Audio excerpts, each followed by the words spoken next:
Hello everyone, welcome to Rotap. My name is Santosh and today we are going to discuss top 5 MCQs with respect to the topic contract costing. So contract costing is one of the methods of the costing. So in the previous sessions what we discussed about the method of job costing, batch costing, we discussed about the unit costing as well, right?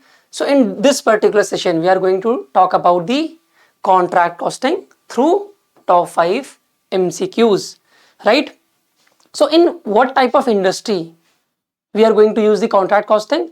Basically, when we have big jobs, so we have studied about the job costing now. When we have customized or the diverse product, we use job costing. But when we have big jobs, like in the construction industry, suppose for the construction of roads, for the construction of bridges, for the construction of buildings, for the construction of residential apartments, commercial apartments, for construction of parks. So all these big jobs, basically in these type of jobs, we use contract costing, right? Because the company is going to take few years to complete that project or to complete that contract. So therefore we use contract costing in this type of business activity, right? So let's start with the first question of the day that says a contract account is a type of what? Very important question. So what we have, it is asking about what type of account is contract account. So what happens now when we try to calculate or when we try to ascertain the cost of a particular contract, we prepare contract account. And this contract account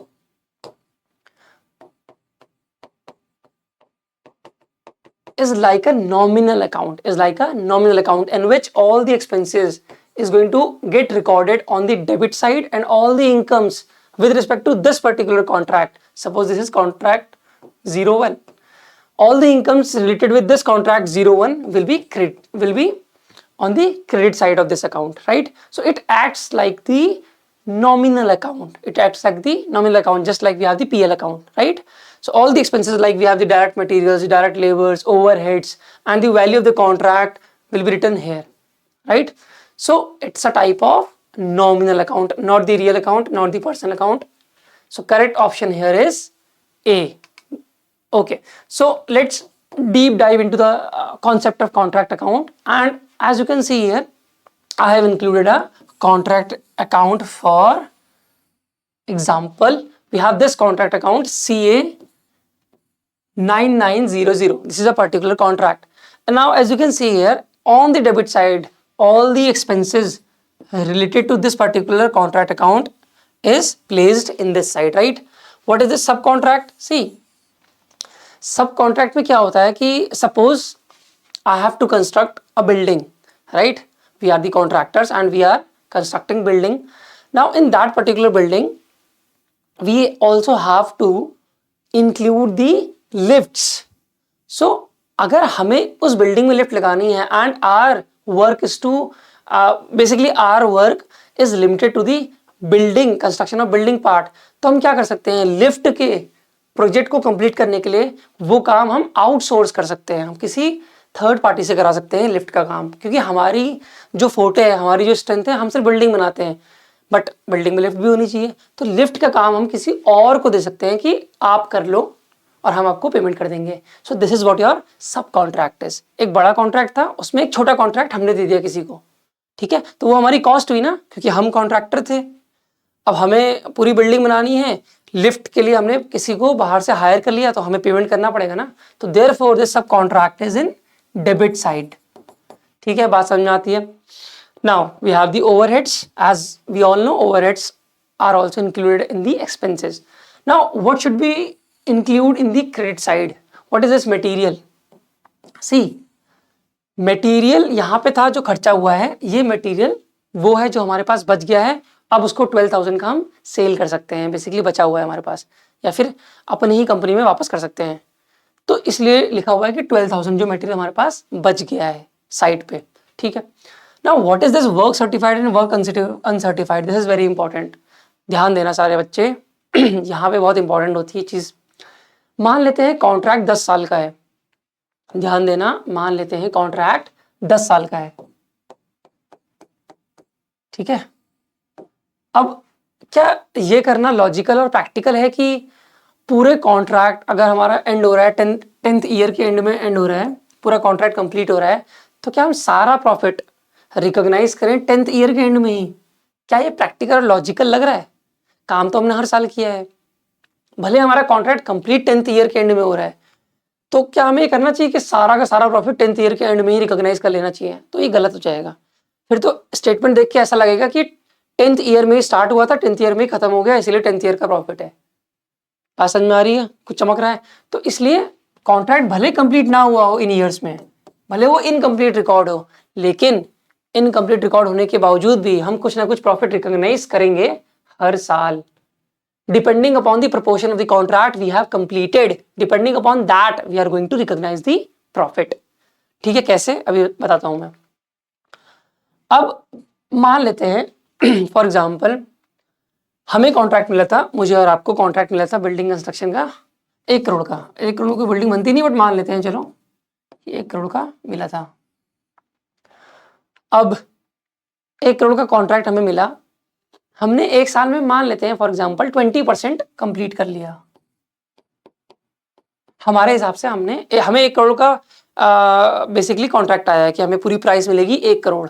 ठीक है, अब उसमें cost हम कितनी लगाएंगे, 80 लाख 70 लाख, वो हमारे ऊपर है, या फिर जितनी जो बचेगा प्रॉफिट मार्जिन हो गया हमारा। ठीक है, मेरा और आपका 1 करोड़ का प्रोजेक्ट था, 20% उस 1 करोड़ में से हमने कंप्लीट कर लिया है। इसका मतलब है 20 लाख का काम हमने कर लिया है आउट ऑफ दिस 1 करोड़। हम कहेंगे अपने कॉन्ट्रैक्टी से कि देखो ऐसा है, आपने 1 करोड़ का काम दिया था, 20 लाख का कंप्लीट हो गया है, हमें 20 करोड़ पैसा दे दो, अगला काम उसके बाद होगा, मतलब फिर अगले साल काम शुरू करेंगे। तो क्या कॉन्ट्रैक्टी मान जाएगा? नहीं मानेगा। वो अपना भेजेगा आर्किटेक्ट या सिविल इंजीनियर, कहेगा इंस्पेक्शन करो और सर्टिफाई करो कि कितना काम हुआ है एक्चुअली में, कितना नहीं हुआ है। ठीक है, अब contractee has sent us the civil engineer. Now civil engineer has started inspecting our building. Now that civil engineer says कि you have claimed that you have completed 20% of the work out of 1 crore, but that architect or civil engineer says that no, you have just completed only 10%। तो civil engineer के हिसाब से हमने 10% ही किया है, तो उसने कितना वर्क सर्टिफाई कर दिया? 10%। उसने कहा कि 10% आपने काम कर दिया है, बाकी का 10% आपने काम नहीं किया है, उसने ऐसा कहा। तो जो उसने सर्टिफाई कर दिया उसको हम लिख देंगे वर्क सर्टिफाइड। ठीक है, और 10% सर्टिफाई किया तो 1 करोड़ का 10% इज 10 लाख, इजंट इट? 1/10 कर दिया तो 10 लाख हो गया, तो 10 लाख हम रख देंगे वर्क सर्टिफाइड में, क्योंकि अब उसने सर्टिफाई कर दिया, ये पैसे हमें मिल ही जाएंगे मोस्ट प्रॉब्ली। अब कुछ पैसे वो अपने पास रख लेगा, पूरे पैसे नहीं देता है, उसको बोलते हैं रिटेंशन मनी, ताकि फ्यूचर में अनसर्टेनिटी ना हो, कोई हो, तो इसलिए कॉन्ट्रैक्टी कुछ पैसे अपने पास रख लेता है, उसे बोलते हैं रिटेंशन मनी। अभी उसमें नहीं जाएंगे, अभी इसी डिस्कशन में रहते हैं हम कि वर्क सर्टिफाइड हमने कर दिया तो हमें 10 लाख रुपये हमने दिखा दिया वर्क सर्टिफाइड में। ठीक है, अब जो बचा हुआ 10% था, जो बचा हुआ 10 लाख था, उसने सर्टिफाई नहीं किया, उसे क्या बोलोगे? Work uncertified. उसे क्या बोलोगे? Work uncertified. And we are going to put work uncertified here, and both of these combined we call it work in progress। but one thing you need to remember here, please pay attention here, work uncertified में, एक minute में जरा blue on कर देता हूँ। हाँ, work uncertified में आप 10 लाख पुट नहीं करोगे, ध्यान दो। वर्क सर्टिफाइड में तो आपने पुट कर दिया था 10 लाख, क्योंकि उसने सर्टिफाई कर दिया था। वर्क अनसर्टिफाइड में आप 10 लाख नहीं रखोगे। अरे सर क्यों नहीं रखेंगे 10 लाख? बता रहा हूँ देखो क्यों नहीं रखेंगे। 10 लाख का उसने सर्टिफाई कर दिया, रख दिया, बचा हुआ जो 10 लाख है उसमें प्रॉफिट का पोर्शन भी तो है, इसमें भी है प्रॉफिट भी तो है इसमें। 10 लाख कॉन्ट्रैक्ट प्राइस का 10 लाख, कॉन्ट्रैक्ट प्राइस का 10% हमने कंप्लीट किया है, तो इसमें प्रॉफिट भी है, कॉस्ट भी है। बट जो 10 लाख था बचा हुआ, जो उसने सर्टिफाई नहीं किया है, उसमें हम प्रॉफिट को कैसे इंक्लूड कर सकते हैं जब वो सर्टिफाई नहीं हुआ है? तो उसमें खाली हम कॉस्ट को रखेंगे। तो मान लेते हैं कि 10 लाख के कॉन्ट्रैक्ट प्राइस में हमको 20% का प्रॉफिट हो रहा है, तो बचा हुआ जो 8 लाख है वो कॉस्ट है हमारी, उस कॉस्ट को रखेंगे यहाँ पे। ये मैं जो एग्जांपल बोल रहा हूँ वो अलग है, एग्जांपल अलग है, बट कॉन्सेप्ट की अंडरस्टैंडिंग के लिए मैंने एक सिंपल एग्जांपल लिया है। तो यहाँ पे हम 8 लाख रखेंगे, बट यहाँ पे 10 लाख रखेंगे। बात समझ में आती है? क्या इंपॉर्टेंट समझना है कि वर्क सर्टिफाइड में वैल्यू रखेंगे, बट वर्क अनसर्टिफाइड में कॉस्ट रखेंगे। प्रॉफिट को इंक्लूड नहीं कर सकते हो क्योंकि सर्टिफाइड नहीं है वो। बात समझ में आ रही है? ठीक है, ठीक है सर, हमको ये समझ में आ गया, बट ये क्या लिखा हुआ है प्लांट इन हैंड? देखो यहाँ प्लांट हमने साइट पे स्टार्ट किया था 40,000 का, एक साल बाद डेप्रिशिएट होने के बाद वैल्यू बच गई 32,000। तो हमने कितना प्लांट यूज किया है साइट पे? 8,000 का। तो अगर यहाँ प्लांट नहीं भी लिखा होता दो जगह, सिर्फ यहाँ पे डेप्रिसिएशन में लिख देता 8,000 का, तब भी बात वही थी, कोई दिक्कत की बात नहीं है। प्लांट प्लांट कर दोगे तो माइनस करोगे 8,000 आ जाएगा, ठीक है। तो this is how we prepare the contract account, and after deducting debit side and credit side, after balancing it, we are going to get our notional profit, or we can also get notional loss. If credit side is more, then we are going to get notional profit. If debit side is more, then we are going to get notional loss, right? Ab out of this notional profit, we have to transfer certain amount to the actual PL account. So not all the notional profit is going to get transferred to the PL account. First we are going to transfer certain percentage of that notional profit to the reserve. बात समझना, notional profit पूरा नहीं जाएगा PL account में, कुछ portion इस notional profit का कहाँ जाएगा? रिजर्व में रख लेंगे, बाकी बचा हुआ अमाउंट हम पीएल अकाउंट में डालेंगे। Let's suppose out of this notional profit we are going to transfer 10% of it into the reserve, and rest of the amounts is going to get transfer to the profit and loss account. So ऐसा कर सकते हैं, ठीक है। अच्छा, ये depend किस पे करेगा कि हम कितना प्रॉफिट बेसिकली रिकॉग्नाइज कर रहे हैं और कितना नहीं कर रहे हैं, ये किस पे डिपेंड करेगा?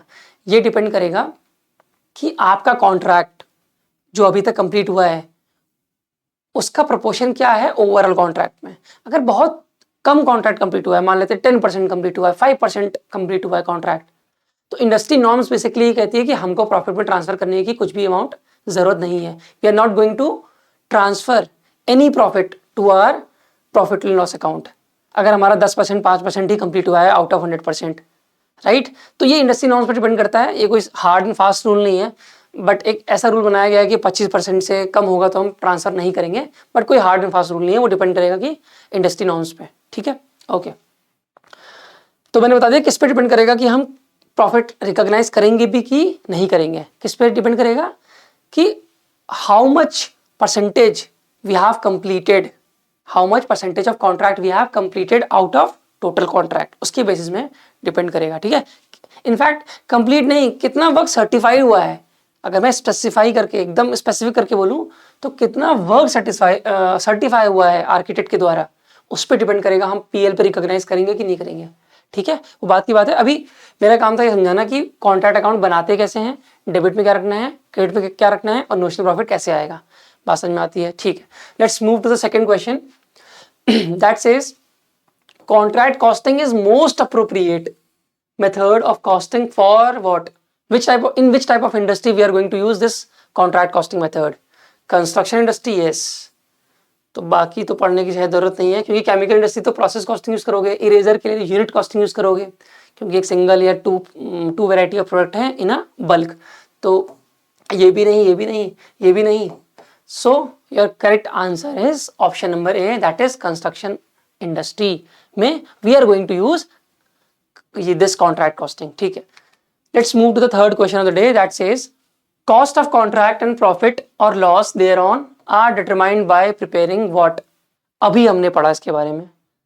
अगर हमें पता करना है कि what is the cost of contract, what is the profit, notional profit, or let's say what is the amount we are going to transfer to the PL account, what is the amount we are going to transfer to the reserve account, which account we are going to prepare? Obviously contract account, isn't it? So the correct option here is D, option number D is your contract account, ठीक है। Very easy question, nothing to explain. Okay. Question number 4 says which of the following statement is or are incorrect? We have to choose incorrect. So I am going to tick cross sign whichever statement I feel is incorrect, right? And that is going to be the answer. The basis for determining profit to be taken into account, मतलब PL account पे कितना profit हम लेंगे each year, इसका basis क्या है? इस percentage of work certified with the respect to the contract price. हाँ बिल्कुल यही है, ये तो बिल्कुल सही स्टेटमेंट है। अब ध्यान देना, ये इनकम्प्लीट रिकॉर्ड कॉन्ट्रैक्ट की बात हो रही है। हमने पढ़ा था कि 10 साल में कॉन्ट्रैक्ट कंप्लीट हो रहा है, इसका मतलब थोड़ी कि हम 10 साल में ही सारा प्रॉफिट रिकॉग्नाइज करेंगे। हर साल कुछ ना कुछ प्रॉफिट रिकॉग्नाइज करते रहेंगे ना। और ये डिपेंड किस पे करेगा कि हमारा कितना वर्क सर्टिफाई हो गया है out of total contract price. ठीक है, तो ये स्टेटमेंट तो सही है, गलत नहीं है। The amount paid to the sub contractor is credited to the contract account. No, हमने पढ़ा था ना पीछे कि कॉन्ट्रैक्ट अकाउंट है, डेबिट पे सारे एक्सपेंसेस लिखेंगे और क्रेडिट पे सारे इनकम्स लिखेंगे। तो सब कॉन्ट्रैक्टर को जो हम पे कर रहे हैं अमाउंट, वो हमारा एक्सपेंस है ना, तो वो तो इस साइड आएगा ना, डेबिट साइड में। तो ये स्टेटमेंट गलत हो गई।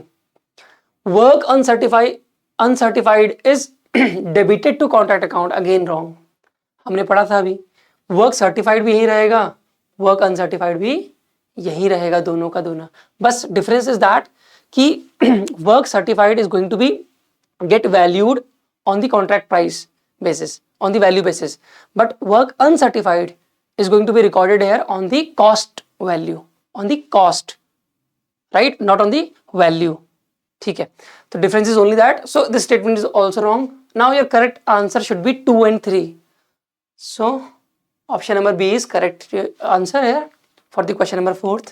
Yes, 2 and 3. Okay, let's move to the question number 5 that says contract costing is a specialized type of costing. Okay, it is PYQ। हाँ, इतने आसान क्वेश्चन आ रहे हैं एग्जाम में। हमने तो फिर भी बहुत एडवांस पढ़ लिया कि work certified, work uncertified, question ऐसा आया है PFRDA में, इतना आसान। तो अगर आप ये कर ले रहे हो तो आप समझ लो कि ठीक ठाक प्रिपरेशन हो रही है। ठीक है, contract costing is specialised type of costing used in which type of the following business domain. कहाँ यूज करेंगे हम, किस बिजनेस में? Textile industry no, agriculture no, real estate yes. So ये कॉन्ट्रैक्ट कॉस्टिंग हम रियल एस्टेट इंडस्ट्री में use करते हैं generally. Okay, so option number C is your correct answer. Now comes the homework question and you have to give me the answer in the comment section कि इस question का answer क्या है। You have to comment and then I will tell you if it is right or not in the comment as well, in the comment itself. So question says which of the following is incorrect example of contract costing. तो कहाँ contract costing नहीं use करते हैं इस question में, ये बताना है। Ship building, civil construction, automobiles, construction of bridges and none of the above.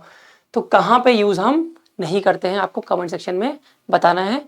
इसके साथ ही ये क्लास हम खत्म करते हैं and we are going to meet in the next lecture. तब तक के लिए tata bye bye, thank you.